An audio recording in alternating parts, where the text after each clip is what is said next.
지금 들려드리는 이야기는 서울에 사는 62세 김만수 씨의 은퇴 후 일상입니다. 김만수 씨는 은퇴 후에도 여전히 매일 아침 6시에 일어납니다. 젊었을 때부터의 습관이라 늦잠을 자는 것은 여전히 익숙하지 않기 때문입니다. 오늘도 산책 나가요? 아내의 질문에 만수 씨는 곧 나갈 예정이라고 힘없이 대답합니다.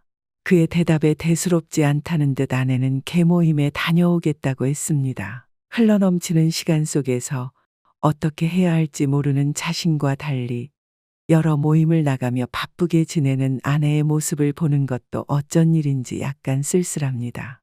만수 씨는 산책을 하면서도 머릿속이 복잡합니다. 친구들도 하나둘씩 떨어져 나가고 동료들과의 연락도 끊겼습니다. 그는 점점 더 자신이 세상과 단절되어 가고 있다는 느낌을 받았다고 합니다. 집으로 돌아와 간단히 점심을 해결한 후 텅 빈 거실에 앉아 한숨을 쉬었습니다. 예전에는 바쁘게 돌아가던 시간이 이제는 너무나도 느리게 흘러간다고 합니다. 아무런 계획도 없이 방을 서성이다가 결국에는 텔레비전을 켠 만수 씨는 의미 없이 돌아가는 채널들을 보며 그는 자신이 얼마나 쓸모없어졌는지 생각하게 됩니다. 잠자리에 들기 전 만수 씨는 창밖을 바라보며 혼잣말을 했습니다. 내일은 오늘보다 나아질까? 하지만 내일도 오늘과 같을 것이라는 생각에 마음이 무거워진 만수 씨입니다. 새로운 시작을 향해 발걸음을 내딛는 것이 두려운 만수 씨는 그저 지금의 고립된 일상을 견뎌내야만 한다는 현실에 갇혀 지내고 있다며 자신이 어떻게 이 터널을 빠져나가야 할지 알려달라고 했습니다. 여러분은 혹시 국내 우울증 환자 중 40%는 60대 이상이라는 사실을 알고 계셨나요?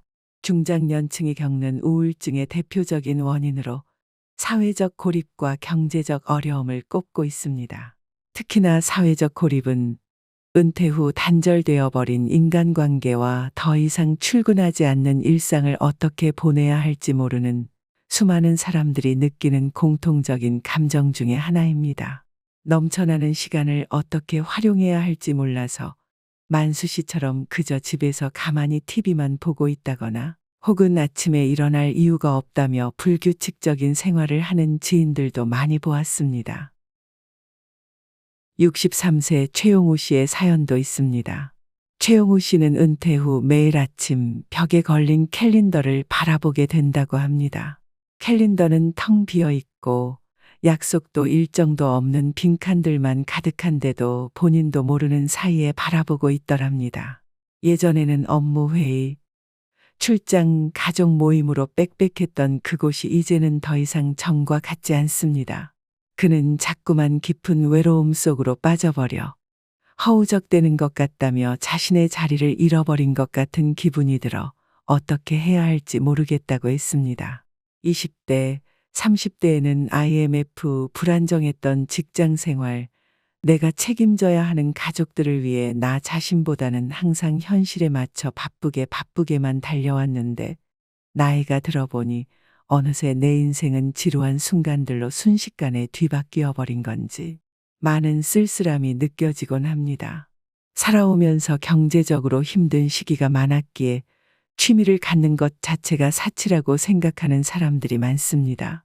하지만 60세에 정년퇴직을 한다고 하더라도 그 이후로 우리에게는 30년 이상 혹은 40년 이상의 인생이 남아 있습니다. 이러한 상황 속에서 아무런 취미를 가지지 않고 생활을 하면 하루하루가 고통스럽고 자존감은 점점 낮아지게 됩니다. 수십여 년을 가족들을 위해 직장에서 싫은 소리 들어가며 굳은 일도 마다 않고 일했지만 은퇴한 남편들에게 붙는 여러 호칭들도 있습니다. 하루 세끼 집에서 밥 먹는 것을 빗댄 삼식이, 하루 종일 와이프 옆에 붙어 있는다며 하와이라는 말까지 다양합니다. 퇴직한 남편들에게 이런 호칭이 붙는 것은 좋은 일이 아니지만 가정으로 돌아온 남편들이 하루 종일 집에 머물며 갑자기 세 끼니를 꼬박꼬박 챙겨달라고 하는 상황, 더구나 아내가 세 끼니 모두를 차려야만 하는 상황이라면 아내 쪽에서도 불만이 쌓일 수밖에 없습니다. 가명을 요청한 68세 황모 씨는 황혼이혼을 준비 중이라며 본인의 사연을 털어놓았는데요. 그 이유는 바로 밥 때문이었습니다.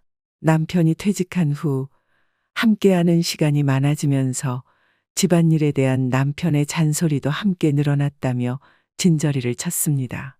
오늘 아침엔 뜨뜻한 북엇국이 좋겠어. 나물이 왜 이렇게 짜?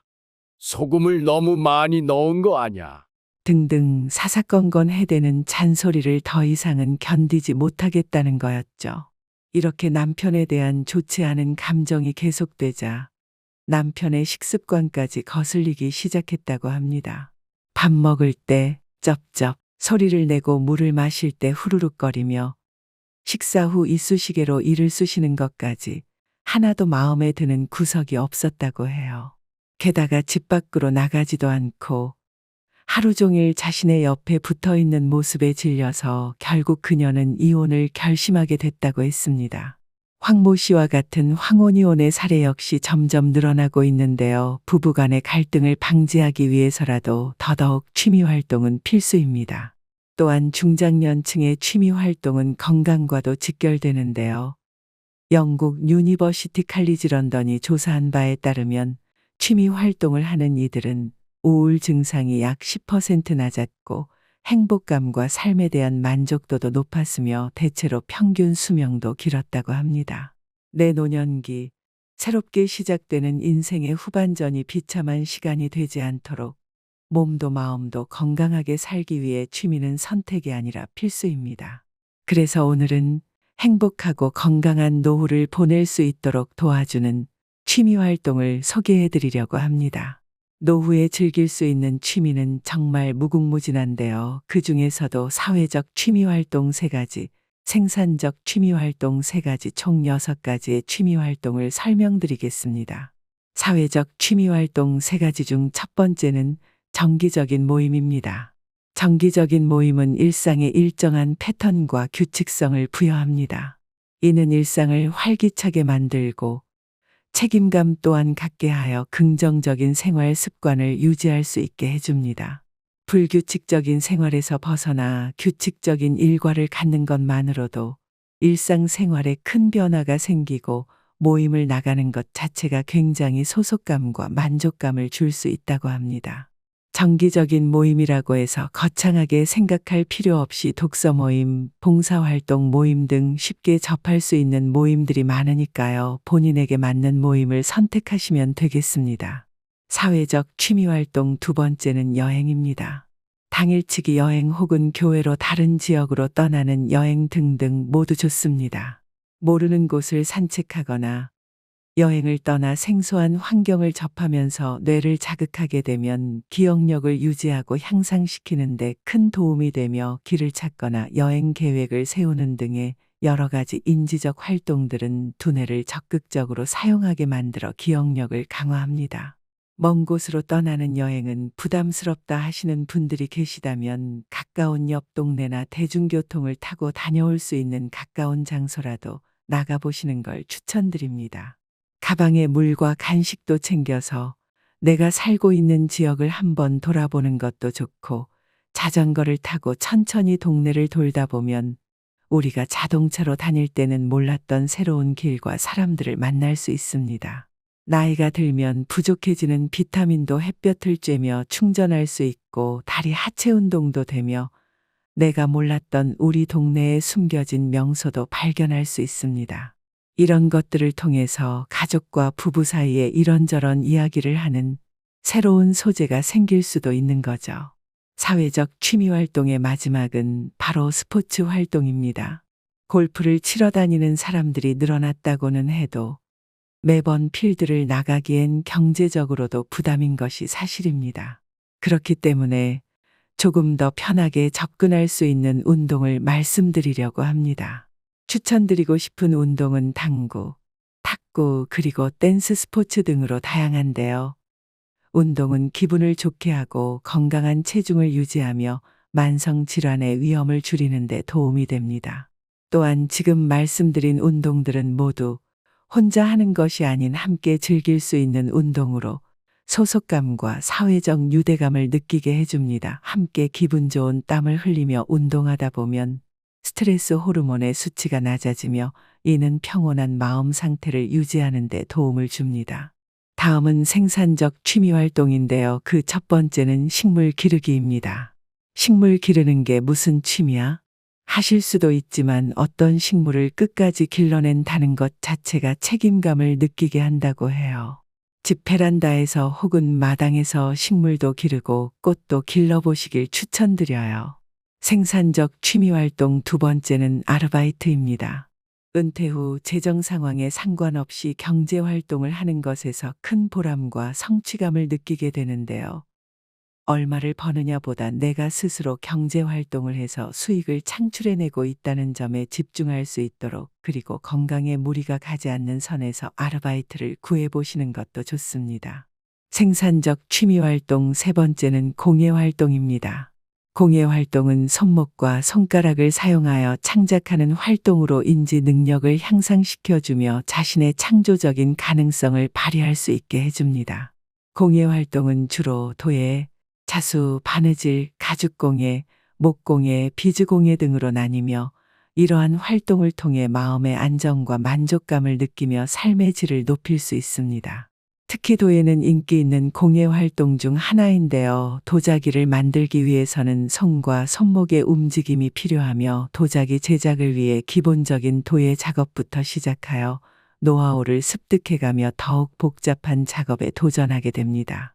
이러한 과정 속에서 큰 성취감을 느끼게 되는 거죠.